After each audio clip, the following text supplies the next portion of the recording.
नमस्कार विद्यार्थी मित्रों। रसायण विज्ञान की पायानी संकल्पनाओं चेप्टरनी अंदर આપણે છેલ્લે કદ વિશે વાત કરી, કદના માપન માટેના એકમો વિશે ચર્ચા કરી, એના એસઆઈ એકમની વાત કરી. ત્યારબાદ આપણે ઘનતા વિશે વાત કરી હતી કે ઘનતાની વ્યાખ્યા શું છે, ઘનતાનું સૂત્ર, ઘનતાનો એસઆઈ એકમ, અન્ય નાના એકમ વિશે ચર્ચા કરી. ત્યારબાદ તાપમાન વિશે વાત કરી હતી કે તાપમાન આપણે 3 માપક્રમની અંદર દર્શાવી શકીએ: ડિગ્રી સેલ્સિયસ, ડિગ્રી ફેરનહીટ અને કેલ્વિન. આ ત્રણેય માપક્રમોને એકબીજાની અંદર કેવી રીતે કન્વર્ટ કરવા એમના વિશે પણ આપણે છેલ્લે વાત કરી હતી. ત્યારબાદ વાત કરી હતી કે સેલ્સિયસની અંદર ઋણ મૂલ્ય શક્ય છે પણ કેલ્વિનની અંદર ઋણ મૂલ્ય શક્ય નથી, બરાબર. તો એ પણ આપણે છેલ્લે વાત કરતા હું ભૂલી ગયો હતો એ લેક્ચરની અંદર. તો આજે છેલ્લે એટલું જોડી દેજો મિત્રો કે સેલ્સિયસમાં આપણે ઋણ હોઈ શકે, તાપમાન માઇનસમાં સેલ્સિયસની અંદર હોઈ શકે છે પણ કેલ્વિનની અંદર હોઈ શકતું નથી, એમાં ઋણ મૂલ્ય શક્ય નથી મિત્રો. તો આ છેલ્લે વાત કરી. ત્યારબાદ આપણે આજનો ટોપિક છે માપનમાં અનિશ્ચિતતા વિશેનો.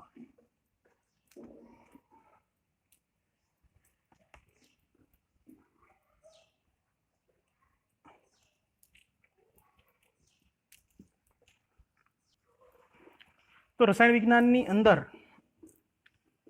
ઘણા બધા માપ એ પ્રાયોગિક ધોરણે લેવા પડતા હોય છે, ઉપરાંત ઘણી વખત ધારવું પડતું હોય છે, ઉપરાંત સૈદ્ધાંતિક કેટલાક આપણે થિયરીઓ ભણતા હોઈએ તો એમની અંદર પણ માપન વિશેની વાત છે, એના વિશેની થિયરીનો અભ્યાસ એ આપણે થોડા ઘણા અંશે કરવાનો રહેતો હોય છે.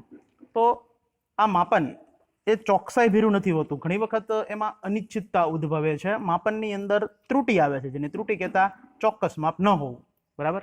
તો આવી અનિશ્ચિતતાઓ સર્જાતી હોય છે. તો આવી અનિશ્ચિતતા જે સર્જાય એમને નિશ્ચિત બનાવવા માટે રસાયણ વિજ્ઞાનની અંદર એવા ઘણા બધા સિદ્ધાંતો છે, ઘણા બધા એવી થિયરીઓ છે, ઘણા બધા એવી મેથડ છે કે જેનો ઉપયોગ કરી અને આપણે અનિશ્ચિતતાને નિશ્ચિત બનાવી શકતા હોઈએ છીએ, અથવા તો એમને આપણે સાચું માપ છે એ દર્શાવી શકતા હોઈએ છીએ. તો આ અનિશ્ચિતતાની અંદર આપણે સૌપ્રથમ વાત કરવાની છે વૈજ્ઞાનિક સંકેત વિશે.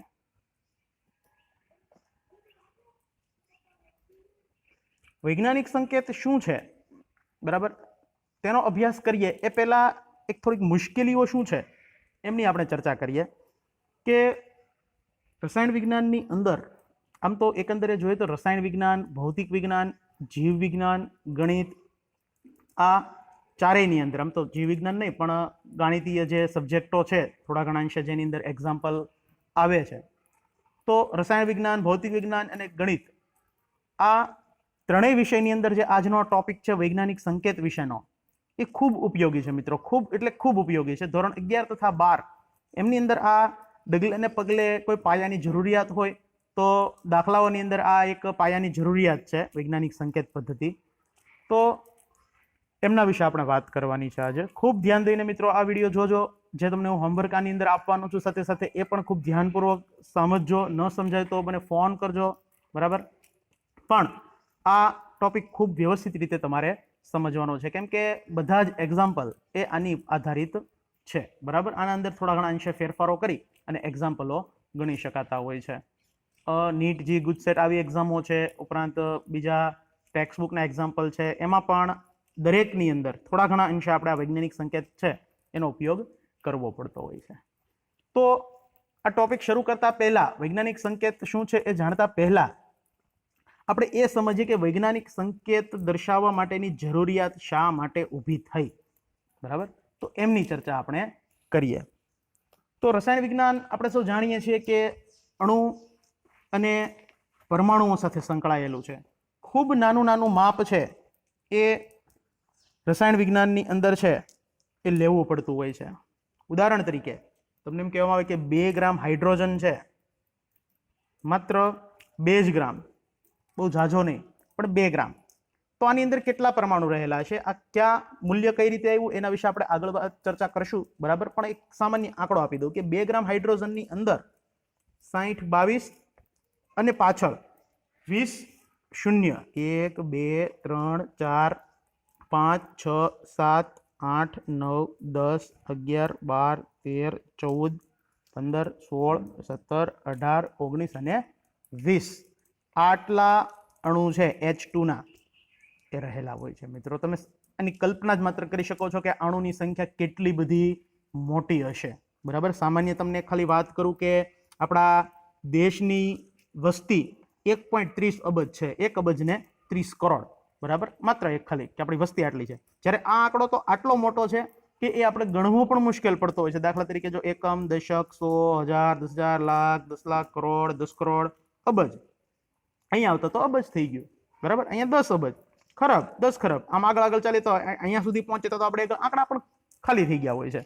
તો આટલું મોટું માપન એ રસાયણ વિજ્ઞાનની અંદર શક્ય છે. અને જ્યારે આવા આંકડાઓ છે એની ગુણાકાર, સરવાળો, બાદબાકી જ્યારે કરવાના થાય ત્યારે આંકડો છે આથી પણ બેવડાતો હોય છે. તો વારાઘડીએ આવા મોટા મોટા આંકડા લખવા એ ખૂબ મુશ્કેલીભર્યું રહેતું હોય છે. બરાબર. ઉપરાંત જેવી રીતના આપણે વાત કરીએ મોટો આંકડો છે એવી જ રીતના આપણી આગળ નાનો આંકડો પણ છે. દાખલા તરીકે તમને કહેવામાં આવે કે એક હાઇડ્રોજન પરમાણુનું વજન કેટલું, ઉદાહરણ તરીકે આપણે વાત કરીએ તો યાદ રાખવાનું છે કે એક હાઇડ્રોજન પરમાણુનું મિત્રો વજન જે છે એ 0.0 બરાબર 23 શૂન્ય 2 3 4 5 6 7 8 9 10 11 12 13 14 15 16 17 18 19 20 21 22 ને 23 167 ગ્રામ છે. 1 ગ્રામનો પણ કેટલામો ભાગ છે તમે સમજી શકો છો કે જો આ 1 ગ્રામ હોય તો 1 કરતા કેટલું મૂલ્ય એમનું નાનું છે. આવો આંકડો જ્યારે ખૂબ નાનો આવી જાય, બરાબર, તો આવા નાના આંકડાઓનો પણ આપણે જ્યારે ગુણાકાર, સરવાળો, બાદબાકી, ભાગાકાર જ્યારે કરવાનો થતો હોય ત્યારે ખૂબ મોટી મુશ્કેલી છે એ મિત્રો સર્જાતી હોય છે. તો રસાયણ વિજ્ઞાનનો અભ્યાસ અણુ પરમાણુ સાથે જોડાયેલો છે, જેમાં આવા ખૂબ મોટા આંકડા અને આવા ખૂબ નાના આંકડાઓ સાથે કામ પાર પાડવું પડતું હોય છે. હવે આવા આંકડાઓ સાથે જ્યારે કામ લેવાનું થાય ત્યારે મેં તમને વાત કરી એમ કે સરવાળો, બાદબાકી, ગુણાકાર, ભાગાકાર ખૂબ મુશ્કેલ બનતો હોય છે. તો ઉપરાંત આ આંકડાઓ સિવાય પણ ઘણા બધા આંકડા છે, જેમ કે પ્લાન્ક અચળાંક છે. આપણે આગળ આવશે આગળના ચેપ્ટરની અંદર પરમાણુના બંધારણમાં. તો આ પ્લાન્ક અચળાંકનું મૂલ્ય છે. ત્યારબાદ એવોગેડ્રો અચળાંક છે.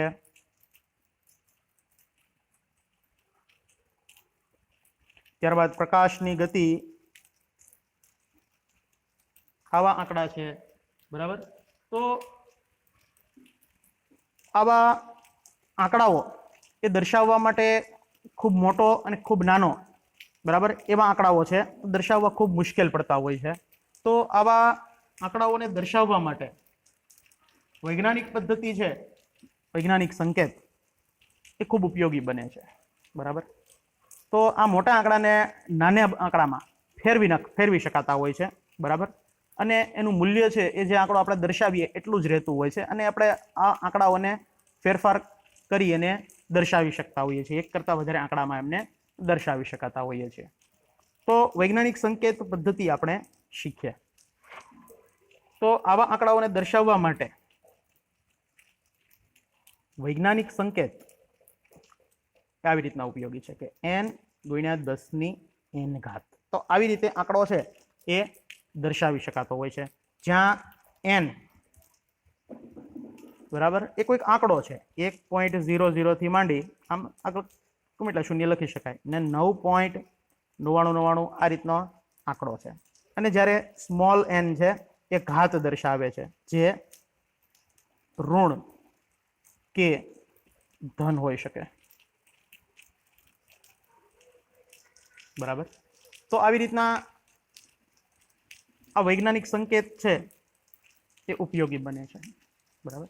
આપણે ઘણા બધા આમના ઉદાહરણ લઈ અને વૈજ્ઞાનિક સંકેત છે એ અલગ અલગ આંકડાઓને દર્શાવવાનો પ્રયત્ન કરીએ. એ પહેલા તમને એક ચારેક એવા સામાન્ય નિયમો છે વૈજ્ઞાનિક સંકેત દર્શાવવા માટેના, ખૂબ ઉપયોગી નિયમો છે, એ તમારે યાદ રાખવા પડશે. જો એ 4 નિયમો તમને યાદ રહી જશે મિત્રો, તો હું તમને કહી શકું કે તમે આ વૈજ્ઞાનિક સંકેત તમને ખૂબ સરળ લાગશે. તમે સરળતાથી ગમે તે આંકડો છે એ ફેરવી શકશો, પણ એ 4 નિયમો છે એ યાદ રાખવા પડશે। બહુ સરળ નિયમો છે, 2 નિયમો અને સામે 2 નિયમો, બે સામસામા વિરુદ્ધ નિયમો દર્શાવે છે। જોઈએ એ નિયમો વિશે। તો વૈજ્ઞાનિક સંકેત માટેનો નિયમ જોઈએ તો નિયમ નંબર 1। મિત્રો આવો કોઈ નિયમો ટેક્સ્ટબુકની અંદર નથી આપેલા, પણ આપણે સરળતા ખાતર બનાવેલા છે, બરાબર? તો યાદ રાખજો, તમે ટેક્સ્ટબુકમાં ગોતશો તો કે નહીં મળે। પ્રથમ નિયમ છે કે જ્યારે 10⁻⁴ હોય ત્યારે પોઈન્ટ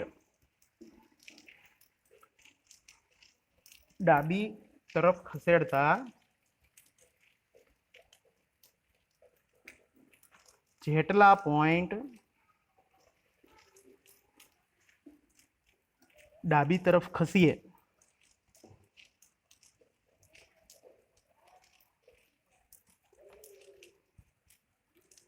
તેટલા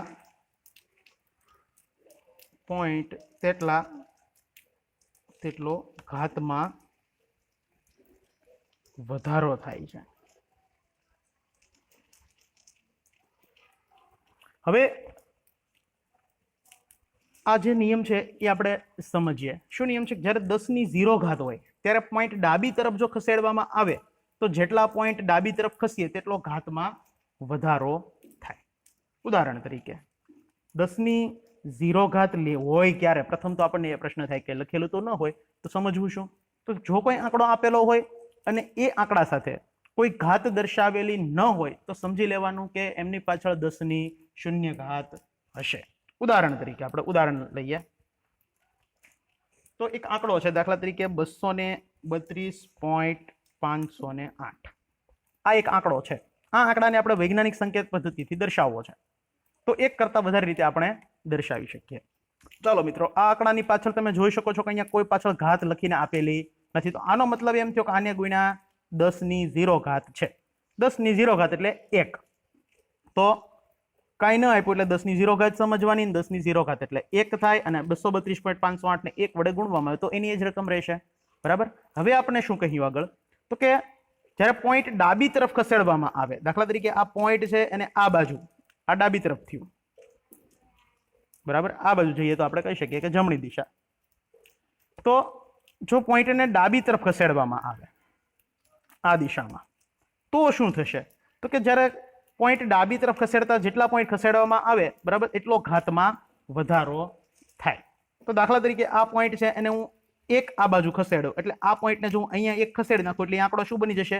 23.2508 આમ બનશે, બરાબર? આ પોઈન્ટ અહીંયા 2 તો આપણે ક્યાં લઈ લીધો? 1 પોઈન્ટ ડાબી બાજુ। તો આ ઘાતની 0 ઘાત હતી, બરાબર, અને 1 આપણે પોઈન્ટ ખસેડ્યો તો અહીંયા કેટલો વધારો થશે? 1 નો। તો 0 + 1 એટલે કેટલું થઈ જશે? 1। તો આ આંકડો લખો કે આ આંકડો, બંને કેવું થઈ ગયું? સમાન। હજી મિત્રો આપણે ફેરવી શકીએ, આ પોઈન્ટને હું જો હજી આ બાજુ ખસેડું તો શું બનશે? તો કે 2.3258 આમ આંકડો બનશે, બરાબર? અને હજી 1 પોઈન્ટ આ બાજુ ખસેડ્યો એટલે અહીંયા કેટલા થઈ જશે? હજી 1 ઘાતમાં વધારો થાય તો કે 10⁻², બરાબર? આવી રીતે ન દર્શાવવું હોય, સીધો પોઈન્ટ ખસેડવો હોય તો પણ કઈ વાંધો નહીં મિત્રો। આ પોઈન્ટ છે ને જો હું 2 પોઈન્ટ અહીંયા ખસેડી નાખું તો શું બનશે? તો કે 2.3258 પોઈન્ટ કેટલો આ બાજુ ખસી ગયો? અહીંયા હતો, 1 અહીંયા અને 1 અહીંયા એટલે 2 ખસ્યો તો 10⁻², 2 પોઈન્ટ ખસેડ્યો એટલે 10⁻², બરાબર? તો આ 10⁻⁴ આપેલી હોય ત્યારે મેં તમને વાત કરેલી છે મિત્રો, ખૂબ સમજજો। આવી જ રીતના અન્ય દાખલા તરીકે કોઈ એક આંકડો આપું કે ઉદાહરણ તરીકે આવો એક આંકડો છે કે 4444.4, બરાબર? તો આમાં આપણે પોઈન્ટને ખસેડવા છે તો આપણે સમજી શકીએ મિત્રો કે અહીંયા કંઈ નથી એટલે પાછળ શું હોય? 10⁻⁴ હોય છે। હવે મારે પોઈન્ટને અહીંયા લઈ આવવું હોય તો મારે શું કરવું પડશે? તો પોઈન્ટ કેટલા ખસશે? આ બાજુ 3 પોઈન્ટ ખસેડવા પડે, તો આ 1 2 ને 3 તો શું આંકડો બનશે? 4.4444, બરાબર? આ પોઈન્ટ અહીંયા તો ક્યાં આવી આવ્યો? 1 2 ને 3 પોઈન્ટ ડાબી બાજુ ખસ્યો। જો 3 પોઈન્ટ ડાબી બાજુ ખસે તો અહીંયા 10⁻⁴ હતી, એની ઘાતમાં કેટલો થાય? 3 નો વધારો એટલે 0 + 3 એટલે કેટલા થઈ જશે? 10⁻3। આવી રીતના જો ઇન કેસ ઓફ મેં 2 પોઈન્ટ ખસેડ્યો હોત, અહીંયા લઈ આવ્યો હોત હું અહીંયા, તો કેટલા થાત? તો કે 44.444 પોઈન્ટ અહીંયા હતો, અહીંયા આવતો રહ્યો, બરાબર? 2 પોઈન્ટ ખસ્યો એટલે 10⁻²। તો આ નિયમ તમને સમજાયો હશે મિત્રો। આવા ઘણા બધા આંકડાઓ છે હું તમને આપીશ જે તમારે જાતે ફેરવતા શીખવાનું છે મિત્રો, બરાબર। અને જાતે જ ચેક કરવાનું છે। ચેક કઈ રીતે કરી શકાય એ પણ તમને કહી દઉં કે આ જે આંકડા છે, બરાબર, એ 10 ની 2 ઘાત, તો 10 × 10 કરો એટલે 10, આ 10 નો વર્ગ કહેવાય। 10 નો વર્ગ કરીને આની સાથે ગુણી નાખવાનો, આવી જ રીતના, એટલે આ આંકડો મળી જશે। આવી જ રીતના તમારે શું કરવાનું છે કે આ આંકડો હતો, બરાબર, તો 10 ની 0 ઘાત એટલે 1 એટલે 4444.4, તો 4.4444 કેલ્ક્યુલેટરની મદદથી એને ગુણ્યા 10 ની 3 ઘાત એટલે કે 10 × 10 × 10 કરશો એટલે આ આંકડો ફરી પાછો મળી જશે। 10 નો વર્ગ કર્યાની સાથે ગુણશો તો પણ આંકડો મળશે। તો ત્રણેયનું મૂલ્ય કેલ્ક્યુલેટરની અંદર મિત્રો સમાન મળવું જોઈએ, તો આપણે આ જે કાંઈ ગણતરી દર્શાવી હોય એ સાચી બનતી હોય છે। તો આવા કેટલાક એક્ઝામ્પલ હું તમને જાતે આપીશ જે તમે જાતે પ્રેક્ટિસ કરજો, બરાબર। આગળ આમાં બીજો નિયમ આથી થોડો વિરુદ્ધ બને છે। ત્યાર પછીનો નિયમ છે મિત્રો કે જ્યારે આવો જ નિયમ છે 10 ની 0 ઘાત માટેનો જ છે, આથી સેજ એવો વિરુદ્ધ બનશે। 10 ની 0 ઘાત હોય ત્યારે પોઈન્ટ જમણી તરફ જો ખસેડીએ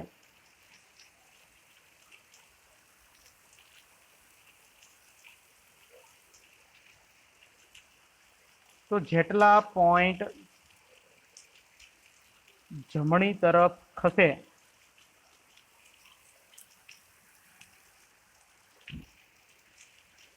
તેટલા ઘાતમાં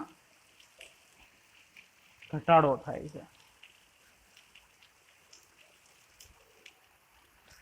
એટલે કે જો આપણે કોઈ આંકડો આપેલો હોય, બરાબર, અને 10 ની 0 ઘાત હોય અને આપણે જમણી તરફ ખસીએ તો ઘાતમાં શું થશે મિત્રો?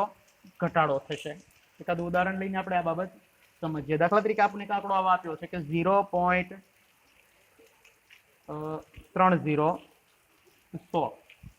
આ ટેક્સ્ટ બુકની રકમ જ આપણે લઈએ, આવો આંકડો આપ્યો છે, આને આપણે ફેરવવું છે। તો મિત્રો તમે સમજો કે અહીંયા કાંઈ નથી એટલે પાછળ શું હોય? 10 ની 0 ઘાત ગુણ્યા હોવાની છે। હવે આગળ શું વાત કરી કે ઘાત જ્યારે 10 ની 0 હોય ત્યારે પોઈન્ટ જમણી તરફ ખસેડતા જેટલા પોઈન્ટ જમણી તરફ ખસે તેટલો ઘાતમાં ઘટાડો થાય છે। તો દાખલા તરીકે આ પોઈન્ટ છે એને હું આ બાજુ ખસેડું તો શું થશે? તો કે દાખલા તરીકે પોઈન્ટને મારે 1 અને 6 ની વચ્ચે લાવવો છે। આ પોઈન્ટને મારે ક્યાં લાવવો છે? 1 અને 6 ની વચ્ચે, એટલે કે અહીંયા। તો મારે કેટલા પોઈન્ટ આ બાજુ ખસવું પડે? તો કે 1, 2, 3 અને 4। તો આંકડો શું બનશે? 1.6। આગળ આ શૂન્ય હતા 4, આવી રીતના તમે લખી શકો, પણ આખા આંકડાની આગળ શૂન્યની કોઈ કિંમત હોતી નથી। જે આપણે લખો કે ન લખો બધું સમાન રહે છે। તો 1.6 ગુણ્યા 10 ની કેટલા પોઈન્ટ આ બાજુ ખસ્યા? 1, 2, 3 ને 4, બરાબર। તો 0 ઘાત હતી અને 4 નો ઘટાડો થયો, બરાબર। 4 નો ઘટાડો એટલે કે 0 - 4, તો કેટલો થઈ જશે આંકડો મિત્રો? -4। તો ઉપર બનશે ઘાત -4। ખૂબ યાદ રાખજો કે 0 ઘાત હતી, 4 નો ઘટાડો થયો, તો 0 હતી 4 નો ઘટાડો એટલે કે 0 - 4 એટલે કે થશે -4। તો આંકડાને આવી રીતના ફેરવી શકો। કદાચ તમારે ઇન કેસ ઓફ આ પોઈન્ટને અહીંયા લાવવો હોય તો શું આંકડો બને? તો કે પોઈન્ટને જો અહીંયા લઈ આવો તો શું બનશે? 1, 2 ને 3, તો 3 ઘાત આપણે આ બાજુ ખસેડી એટલે કે 0.16 ગુણ્યા 0 ઘાત હતી 3 પોઈન્ટ ખસેડ્યા એટલે 0 - 3 એટલે કે -3। તો ઘાતમાં ઘટાડો થયો, 0 માંથી -3 થઈ ગયા, બરાબર। તો આવી રીતના ઘાતમાં ઘટાડો થાય છે મિત્રો। અન્ય ઉદાહરણ જોઈએ હજી આવું જ તે એકાદું, બરાબર। ખૂબ પ્રેક્ટિસ કરજો આમની પણ। દાખલા તરીકે આંકડો છે કે 333.20 આ આંકડાને આપણે ફેરવવો છે, બરાબર। અને આપણે કાંઈ નથી એટલે પાછળ શું આપેલું હોય? 10 ની 0 ઘાત હશે। હવે આ પોઈન્ટને આપણે જમણી તરફ ખસેડીએ એટલે ઘાતમાં શું થશે? ઘટાડો। તો આ દિશ અહીંયા 1 અને અહીંયા 2 પોઈન્ટ ખસેડી નાખું એટલે આ પોઈન્ટ તો ક્યાં આવતો રહ્યો? આ સ્થાને। એટલે આંકડો શું બની ગયો? 33,320 એને ગુણ્યા, હવે પોઈન્ટ કેટલો ખસ્યો? અહીંયા હતો 1 અને 2 ખસેડી નાખ્યો એટલે 2 માં ઘટાડો, 0 માંથી 2 બાદ કરો એટલે -2, બરાબર। તો આંકડાને આમ લખી શકાય। કદાચ તમે ઇન કેસ ઓફ પોઈન્ટને અહીંયા લઈ આવ્યા હોત આ સ્થાને તો શું થાત? 333.2.0, બરાબર। એને ગુણ્યા પોઈન્ટ કેટલો હતો? અહીંયા હતો, એક જ પોઈન્ટ આપણે ખસેડ્યો એટલે 10 ની -1 ઘાત થાત। તો હવે તમને આ જ્યારે શૂન્ય ઘાત હોય ત્યારે ફેરવતા સમજાયું છે। શૂન્ય ઘાતના ઘણા ઉદાહરણ છે, એ પણ હું તમને સાથે હોમવર્ક માટે આપીશ, એ તમારે જાતે લખવાના છે મિત્રો। તો આ જે આપણે નિયમો જોયા એ બંને નિયમ જે હતા તે 10ની શૂન્ય ઘાત માટેના હતા, બરાબર. હવે ઇન કેસ ઓફ આપણને આંકડાઓ પહેલેથી જ ઘાત રૂપે આપેલા છે તો એમાં ફેરફારો કરીએ તો કેવા ફેરફારો થાય એમના વિશેની વાત આપણે કરીએ. એ પહેલા આપણે આ જે બે નિયમ છે એમને સરળતાથી લખી લઈએ. બે નિયમો સરળતાથી કેમ યાદ રાખી શકાય? તો કે જો સામાન્ય તમને લખી દો કે જ્યારે 10ની 0 ઘાત હોય, બરાબર, આ દિશા એટલે કઈ થઈ? જમણી. આ દિશા કઈ થઈ? ડાબી. જો 10ની 0 ઘાત હોય તમે જમણી તરફ જાઓ તો ઘાતમાં શું થાય? ઘટાડો. અને આ દિશામાં જાઓ ડાબી બાજુ તો ઘાતમાં વધારો. સમજાણું? કે 10ની 0 ઘાત આપેલી હોય, જો તમે આગળ આંકડો છે એમાં પોઈન્ટ તમારે ખસેડવાનો થાય, બરાબર. જો ખબર જો ખાસ કે દાખલા તરીકે આવો આંકડો છે કે 0.11, બરાબર. આને મારે ખસેડવાનો છે પોઈન્ટને, બરાબર. દાખલા તરીકે બીજો આંકડો લઈએ, ચાલો ને, થોડુંક તમને ટફ પડશે, ધીમે ધીમે ટફ પર આવીએ, સરળમાંથી ટફ પર. દાખલા તરીકે 21.33 છે, બરાબર. એને ગુણ્યા કાંઈ ન હોય એટલે 0 ઘાત હોય, બરાબર. હવે આ પોઈન્ટને જો હું આ બાજુ ખસેડું, બરાબર, તો જમણી તરફ ખસેડું તો શું થાય? ઘાતમાં ઘટાડો. કેટલો ઘટાડો થાય? જેટલા પોઈન્ટ આ બાજુ ખસેડીએ એટલો. દાખલા તરીકે અહીંયા ખસેડી દઉં તો શું થઈ જાય? 213.3. 1 પોઈન્ટ ખસેડ્યો એટલે 10ની -1 ઘાત. 1માં ઘટાડો થાય ને, 0 ઓછા 1 એટલે -1. અથવા આ 10ની 0 ઘાત હતી, આ આંકડાને દાખલા તરીકે મારે હજી ફેરવવો છે, બરાબર. પોઈન્ટને એના બદલે હું અહીંયા લઈ આવું, અહીંયા લઈ લઉં તો કેટલા થાય? 2.133 એને ગુણ્યા 10ની. જો અહીંયા 0 ઘાત હતી, પોઈન્ટ અહીંયા ખસ્યો આ બાજુ, અહીંયા હતો ત્યારે 0 ઘાત હતી, બરાબર મિત્રો. અહીંયા હતો ત્યારે 0 ઘાત હતી, આપણે પોઈન્ટને ક્યાં ખસેડવો પડ્યો? ડાબી તરફ. ડાબી તરફ ખસ્યા એટલે શું થયું? ઘાતમાં વધારો. કેટલો વધારો થાય? તો કે 1 પોઈન્ટ ખસ્યા એટલે 1 વધારો. 0 વત્તા 1 એટલે 1. તો આ ત્રણેયની કિંમત મૂલ્ય કેવા થાય મિત્રો? સરખા. આનું જેટલું થાય એટલું જ આનું થાય ને એટલું જ તે આમનું મૂલ્ય શક્ય બને. તો આ 10ની 0 ઘાત માટેના નિયમો હતા, બરાબર. હવે પ્રથમથી જો આપણને ઘાત આપી દે, બરાબર, તો શું થાય એમના વિશે આપણે વાત કરીએ. હવે મિત્રો આપણે વાત કરવાની છે કે જો આપણે પ્રથમથી જ ઘાત આપી દીધી હોય, બરાબર, તો શું કરવું? આ તો આપણે આગળ જે વાત કરી 10ની શૂન્ય ઘાત માટે, ત્યાં પ્રથમથી જો આપણે શૂન્ય સિવાયની કોઈ ઘાત આપી દીધી હોય તો એમના માટે આપણે કઈ રીતે ફેરફાર કરવો એમના વિશે જોઈએ. તો એ નિયમ નંબર થશે 3. તો જ્યારે ઘાત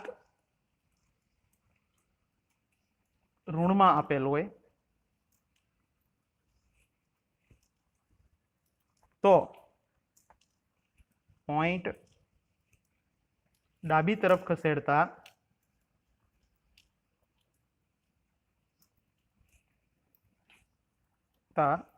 તેટલા પોઈન્ટનો ઘાતમાં ઘટાડો થશે જ્યારે જમણી તરફ જતા ઘાતમાં તેટલા પોઈન્ટનો વધારો થશે. આ જ નિયમ સરળતાથી આપણે આમ લખી શકાય કે 10ની ઋણ ઘાત આપેલી હોય, દાખલા તરીકે 10⁻⁻n, n બરાબર કોઈક આંકડો, બરાબર, ધન આંકડો. અહીંયા 10ની ઋણ ઘાત આપેલી છે, બરાબર. આમ ન લખવું તો આમ લખી શકાય કે ઋણ ઘાત. તો આ દિશા એટલે જમણી, આ દિશા એટલે ડાબી.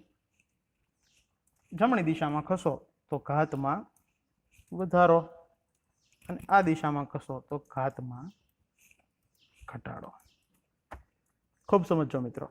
આની વાત છે 10ની ઋણ ઘાત માટેની વાત હતી આ. તો જો ઋણ ઘાત આપેલી હોય ને તમે પોઈન્ટને આ બાજુ ખસેડો જમણી તરફ તો જેટલા પોઈન્ટ ખસેડો એટલો ઘાતમાં વધારો થાય, આ બાજુ ખસેડો તો એટલો ઘટાડો થાય. દાખલા તરીકે આપણે એકાદ ઉદાહરણ જોઈએ કે દાખલા તરીકે કોઈક આંકડો આપ્યો છે 13 × 10⁻2 ઘાત, બરાબર. તો આવો આપણને એક આંકડો આપી દીધો છે. હવે આને આપણે વૈજ્ઞાનિક સંકેતમાં ફેરવવો છે, બરાબર. વૈજ્ઞાનિક સંકેત જ છે પણ આપણે આને થોડોક ફેરફાર કરવો છે. તો દાખલા તરીકે અહીંયા કાંઈ નથી એટલે પોઈન્ટ ક્યાં હોય મિત્રો? અહીંયા હોય. અને કાંઈ ન હોય એટલે પાછળ શું હોય? શૂન્ય હોય. 13.000 આપણે જ્યાં સુધી લંબાવું ત્યાં સુધી લખી શકીએ. એનો મતલબ શું થાય? 13 જ થાય. તો એને ગુણ્યા 10⁻2 ઘાત આમ આપણને આપી દીધું હતું. બરાબર. આ તો મેં 3 શૂન્ય લખ્યા, તમે ન લખો તો પણ ચાલે. 2 લખો, 4 લખો, 5 લખો, પોઈન્ટ પછીના કોઈ ગમે એટલા શૂન્ય લખો, તેનો કોઈ અર્થ છે નહીં. હવે આ પોઈન્ટને જો હું આમાં મારે થોડોક ફેરફાર કરવો છે અને પોઈન્ટને આ દિશામાં ખસેડું તો આંકડો શું બનશે મિત્રો? આ પોઈન્ટને હું અહીંયા લઈ લઉં તો શું બનશે? 1.3. બરાબર. પાછળ શૂન્ય લખો કે ન લખો, લખવા હોય તો 3 લખી શકાય, ન લખો તો પણ કંઈ વાંધો નહીં. એને ગુણ્યા 10ની હવે કેટલી ઘાત બનશે? તો કે મિત્રો મેં પોઈન્ટને ક્યાં ખસેડ્યો? આ બાજુ. જો ઋણ ઘાત હતી અને મેં પોઈન્ટને ખસેડ્યો ડાબી તરફ. જો મિત્રો ઋણ ઘાત હોય ને ડાબી તરફ ખસો તો ઘાતમાં શું થાય? જેટલા પોઈન્ટ તમે ખસેડો એટલો ઘટાડો. તો અહીંયા હું ખસેડતો 1 પોઈન્ટ મેં ખસેડ્યો તો 1 પોઈન્ટનો ઘટાડો થશે મિત્રો. તો અહીંયા શું થઈ જશે? 1 પોઈન્ટનો ઘટાડો એટલે કે -1 થઈ જશે. હજી દાખલા તરીકે મિત્રો મારે 1 પોઈન્ટ ખસેડવો છે ડાબી તરફ તો શું થશે? તો કે આ પોઈન્ટ અહીંયા તો હજી હું અહીંયા લઈ લઉં, આ પોઈન્ટને અહીંયા લઈ લઉં તો શું થઈ જાય? 0.13 ગુણ્યા 1 પોઈન્ટ ડાબી તરફ ખસેડો એટલે હજી એક ઘટાડો થશે. શું થશે? -1 માંથી 0, 10ની. બરાબર. તો આવી રીતના લખી શકાય. સીધે સીધો પણ તમે ફેરફાર કરી શકો કે 2 પોઈન્ટ આ બાજુ ખસેડ નાખું તો કે 1 અને 2 તો આંકડો બનશે 0.13. એને ગુણ્યા 2 પોઈન્ટ ખસી ગયા એટલે શું થઈ ગયું? 2 ઘાતનો ઘટાડો એટલે 0. બરાબર. તો આ ડાબી તરફ ખસેડવાની વાત થઈ. આવી જ રીતના જો આપણે જમણી તરફ ખસેડીએ તો પણ ફેરફાર આપણે લખી શકીએ. દાખલા તરીકે આમ હતું કે 13.00 અમે લખ્યું છે, એને ગુણ્યા 10⁻2 ઘાત છે. જો હું 1 પોઈન્ટ છે એ જમણી તરફ ખસું તો આંકડો શું બને? આ પોઈન્ટને હું અહીંયા ખસેડ નાખું તો 130 આખા થઈ ગયા. 0.0 ગુણ્યા 0 ન લખો ચાલે, 130 બની ગયા આંકડો. 10ની કેટલી ઘાત થશે? તો કે જો ઋણ આપણને ઘાત આપેલી હતી અને આપણે કઈ બાજુ પોઈન્ટ ખસેડ્યો? જમણી તરફ. જો પોઈન્ટ જમણી તરફ ખસેડો તો ઘાતમાં શું થાય? જેટલા પોઈન્ટ ખસેડો એટલો વધારો. તો 1 પોઈન્ટ ખસેડો તો 1 નો વધારો, -2 હતા ને કેટલા થઈ જાય? 1 નો વધારો કહેતા -3 થઈ જાય. હજી 1 પોઈન્ટ ખસેડું તો કે અહીંયા 1300 થઈ જાય. આ પોઈન્ટ અહીંયા આવી આવ્યો એટલે 1300 આખા થઈ ગયા ગુણ્યા 10ની -3 હતા ને 1 નો વધારો છે -4 થાય. હજી 1 ખસેડું તો -5 થાય. અહીંયા શૂન્ય શૂન્ય વધતા જાય અહીંયા આટલો વધારો થતો જશે મિત્રો. અન્ય ઉદાહરણ જોઈએ આ સિવાયનું હજી એક. દાખલા તરીકે આંકડો છે 40.18 ગુણ્યા 10⁻5 ઘાત.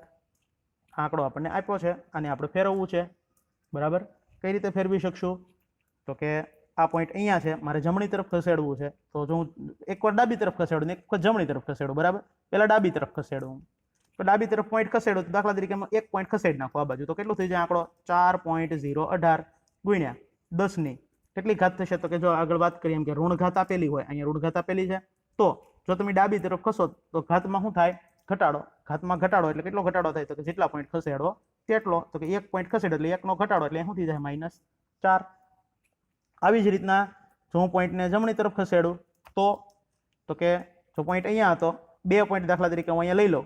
બરાબર. 1 અને 2 તો આંકડો શું બની જાય? 40.18 ગુણ્યા 10ની કેટલી ઘાત થાય? તો કે જમણી તરફ ખસાડો તો શું થાય? ઘાતમાં વધારો. ઘાતમાં વધારો થાય તો અહીંયા 5 હતા. બરાબર. આ આંકડાની વાત કરી, આ નહીં. તો આ પોઈન્ટ છે અહીંયા 2 ખસી ગયો, 2 નો વધારો, -5 હતા ને માઇનસ કેટલા થઈ જાય? 2 વધે એટલે -7 થઈ જાય. 40.18 આખા. બરાબર. તો આવી રીતના ઋણ ઘાત હોય તો આવી રીતના જમણી તરફ જતા ઘાતમાં જેટલા પોઈન્ટ ખસેડો એટલો વધારો થાય અને ડાબી તરફ જેટલા પોઈન્ટ ખસેડો એટલો ઘાતમાં ઘટાડો થાય મિત્રો. આવી જ રીતના ધન ઘાત હોય તો એના માટેનો નિયમ પણ સમજી લઈએ. ખૂબ આના જ જેવો છે, એમ ઊંધું થઈ જાય. જ્યાં ઋણ હતું ત્યાં ધન, ઘાતમાં ઘટાડો હતો ત્યાં વધારો દર્શાવી દેવાનો, વધારો હતો ત્યાં ઘટાડો. જોઈ લઈએ 4 નંબરનો નિયમ કે જ્યારે આગળ જોઈએ એવું જ છે કે જ્યારે ઘાત ધન હોય, ઘાત ધનમાં આપેલ હોય તો પોઈન્ટ ડાબી તરફ ખસેડતા કેટલા પોઈન્ટ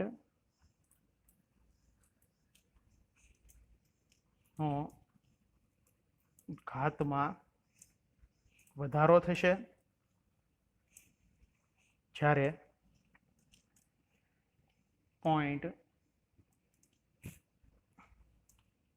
જમણી તરફ ખસેડતા અથવા જમણી તરફ લઈ જતા ઘાતમાં તેટલા પોઈન્ટનો ઘટાડો થશે. પહેલાથી વિરોધ કે જો આપણને ધન ઘાત આપેલી હોય, સરળતાથી આપણે આગળ જોઈએ એવી જ રીતના યાદ રાખી શકીએ. ધન ઘાત કહેતા 10 n ઘાત, ધન ઘાત છે બરાબર, n બરાબર કોઈ ધન આંકડો. તો જો આ દિશા એટલે જમણી, આ બાજુની દિશા એટલે ડાબી, જમણી તરફ જાઓ એટલે શું થાય? ઘાતમાં ઘટાડો. આ દિશામાં જાઓ તો ઘાતમાં વધારો. બરાબર, તો ખૂબ યાદ રાખજો, ધન ઘાત આપેલી હોય તો જમણી દિશામાં જતા ઘાતમાં ઘટાડો થાય, ડાબી તરફ જાઓ તો ઘાતમાં વધારો થાય. બરાબર, કેટલાક ઉદાહરણો એમના આપણે સમજી લઈએ. દાખલા તરીકે કોઈક એક આંકડો આવો આપેલો છે કે 181 ગુણ્યા 10 ઘાત. આ આંકડાને મારે ફેરવવો છે, આ આંકડાને ફેરવવો છે, અહીંયા કાંઈ નથી એટલે અહીંયા પોઈન્ટ હોવાનો. બરાબર, જ્યાં પોઈન્ટ કોઈ વાર આપણને પોઈન્ટ ન દર્શાવે તો ક્યાં સમજવાનો પોઈન્ટ? છેલ્લા આંકડામાં, છેલ્લો આંકડો જ્યાં પૂર્ણ થાય ત્યાં પોઈન્ટ છે એવું આપણે સમજી લેવાનું. હવે જો આ પોઈન્ટને એક વખત ડાબી તરફ ખસેડો ને એક વખત ડાબી તરફ ખસેડો, દાખલા તરીકે મારે એને 2 એકમ 2 પોઈન્ટ ખસેડવા છે મારે. બરાબર, કઈ બાજુ ખસેડવો છે? ડાબી તરફ ખસેડવો છે. બરાબર, તો જો 2 પોઈન્ટ મારે ડાબી તરફ ખસેડવું હોય તો શું કરવું પડે? તો કે આ પોઈન્ટને 2 આ બાજુ ખસેડી દો, 2 આંકડા 1 અને 2, તો આંકડો શું બને? 1.81 ગુણ્યા 10 કેટલી ઘાત થાય? તો કે 2 પોઈન્ટ ખસેડ્યા મેં 1 અને 2. તો આપણે આગળ વાત કરીએ એમ, જો ધન ઘાત હોય અને ડાબી તરફ ખસેડવામાં આવે તો ઘાતમાં શું થાય? વધારો. કેટલો વધારો થાય? જેટલા પોઈન્ટ ખસેડ્યો એટલાનો. તો કે 2 પોઈન્ટ ખસેડ્યા, 3 ઘાત હતી, 2 નો વધારો છે તો 3 ને 2 5 થઈ જાય. ઘાત શું બનશે? 1.81 ગુણ્યા 10 ઘાત. બરાબર, તો 2 એકમ ડાબી તરફ ખસે તો એટલો આંકડો બનશે. દાખલા તરીકે 1 એકમ ખસવાની વાત કરી હોત તો શું આંકડો બને? તો કે જો આ આંકડો આમ હતો, પોઈન્ટ અહીંયા હતો, 1 એકમ ખસો તો આ બાજુ ડાબી તરફ ખસો તો આંકડો શું બને? 18.1. અહીંયા પોઈન્ટ હતો, અહીંયા લઈ લીધો તો ઘાતમાં કેટલો વધારો થાય? ડાબી તરફ જાય એટલે વધારો. બરાબર, કેટલો હતો? કે જેટલા પોઈન્ટ ખસેડવાનો એટલાનો. 3 હતા, 1 પોઈન્ટ ખસેડ્યો એટલે કેટલા થઈ જાય? 3 ને 1 4. આવી જ રીતના જો મારે આ જ આંકડાની અંદર જમણી તરફ ખસવું છે તો શું થશે મિત્રો? તો કે દાખલા તરીકે આ પોઈન્ટ અહીંયા હતો અને મારે 2 એકમ મારે જમણી તરફ ખસવું છે. બરાબર, તો જો અહીંયા પોઈન્ટ પછી કાંઈ ન એટલે પાછળ શું હોય? 181 પોઈન્ટ કાંઈ ન એટલે પાછળ મીંડા હોય, શૂન્ય હોવાના. બરાબર, એને ગુણ્યા 10 ઘાત આમ આંકડો હતો. બરાબર, હવે મારે 2 એકમ ખસવું છે તો આ પોઈન્ટને મારે ક્યાં લઈ આવવો પડે? 1 ને 2, અહીંથી અહીંયા બી આવે પોઈન્ટ તો આંકડો શું બની જાય? આ પોઈન્ટ અહીંથી અહીંયા બી આવ્યો એટલે 181.00. બરાબર, 0.0 પોઈન્ટ ન લખો તો ચાલશે, ગુણ્યા 10 કેટલી ઘાત થાય? તો કે જો આપણે કઈ બાજુ ખીસ્યા? જમણી બાજુ. જમણી બાજુ જાવ તો ઘાતમાં ઘટાડો. કેટલો ઘટાડો થાય? તો કે 2 એકમનો 3 હતા ને 2 એકમનો ઘટાડો એટલે 10 ઘાત. બરાબર, 3 ઘાત ખસેડી હોત તો અહીંયા 0 થઈ જાત ને અહીંયા 1,81,000 થઈ જાત. બરાબર, તો આવી રીતે આપણે આંકડાઓ છે એમને ફેરવી શકતા હોઈએ છીએ, એક આંકડામાંથી બીજા આંકમાં, બીજામાંથી ત્રીજામાં. હજી એકાદું ઉદાહરણ જોઈએ આપણે. દાખલા તરીકે આંકડો છે 0.22 ગુણ્યા 10 ઘાત આપણને આપી છે. બરાબર, મારે 2 આંકડા જમણી તરફ ખસવું છે તો કે 2 જમણી તરફ ખસવું એટલે 1 ને 2 એટલે આંકડો શું બનશે? 22 આખા થઈ જાય. 10 ઘાતમાં શું થાય? જમણી તરફ જવાથી ઘટાડો. ઘટાડો થઈ કેટલો? તો કે 2 નો 2 ખસ્યો, 4 હતા ને 2 નો ઘટાડો એટલે 2 રહ્યા તો 10 ઘાત. બરાબર, તો દાખલા તરીકે મારે આ પોઈન્ટને આ બાજુ ખસેડવો હતો તો શું આંકડો બને? 0.022 ગુણ્યા 10 જો 4 ઘાત હતી અને આપણે ડાબી તરફ 1 ઘાત ખીસ્યા તો ઘાતમાં શું થાય? વધારો, તો 10 ઘાત થઈ જાય. બરાબર, તો આવી રીતે આપણે વૈજ્ઞાનિક સંકેત પદ્ધતિ છે એનો ઉપયોગ કરી અને ખૂબ મોટા આંકડાને નાના અંકમાં દર્શાવી શકીએ છીએ મિત્રો. બરાબર, તો આ ખૂબ અગત્યનું હતું, તમને ખૂબ ઉપયોગી નીવડ્યું છે. તમને ઘણા બધા બીજા ઉદાહરણ છે એ પણ હું તમને આપવાનો છું. આમ તો અત્યારે અમે પ્રથમથી જ કેટલાક આંકડાઓ લખી લીધેલા છે એ હું તમને અહીંયા મૂકું. તમે થોડી વાર અહીંયા વિડીયો પુશ કરી ચોંટાડી અને આ આંકડાઓ છે એ લખી લેજો અને એ તમારે જાતે સોલ્વ કરવાના છે મિત્રો. તો આ થોડી વાર માટે અહીંયા વિડીયો તમારે ચોંટાડી દેવાનો. બરાબર, અને પછી શું કરવાનું? બરાબર, ચોંટાડીને આ આંકડાઓ છે એ બધા ટેક્સ્ટ પેલા બુકની અંદર તમારે લખી લેવાના અને આ બધા આંકડાઓને તમારે ફેરવવાના. એક આંકડો છે મિનિમમ 5 અન્ય આંકડાઓની અંદર તમારે ફેરવીને દેખાડવાના છે. બરાબર, આ અંક છે દાખલા તરીકે 23.11 ગુણ્યા 10 ઘાત. તો તમારે અલગ અલગ એવા ડાબી તરફ 3 અને જમણી તરફ 3 પોઈન્ટ ખસેડી અને તમારે દર્શાવવાના છે. 3 પોઈન્ટ કહેતા અલગ અલગ એક વાર, 2 વાર, 3 વાર એવી રીતના. એટલે મિનિમમ આ આંકડાને તમારે જેમ ફેરવવો હોય એમ, પણ ટૂંકમાં 4 થી 5 વખત બરાબર અલગ અલગ રીત, અન્ય રીતથી વૈજ્ઞાનિક સંકેતથી દર્શાવવાના રહેશે. બરાબર, તો આ હોમવર્ક દરેકે કરવાનું છે. આગલા લેક્ચરની અંદર આપણે હવે આવા આંકડાઓના સરવાળા, બાદબાકી, ગુણાકાર, ભાગાકાર કેવી રીતે કરવા એમના વિશેનો અભ્યાસ કરીશું. આ હોમવર્ક છે મિત્રો, દરેકે કરી અને મને મોકલવાનું રહેશે.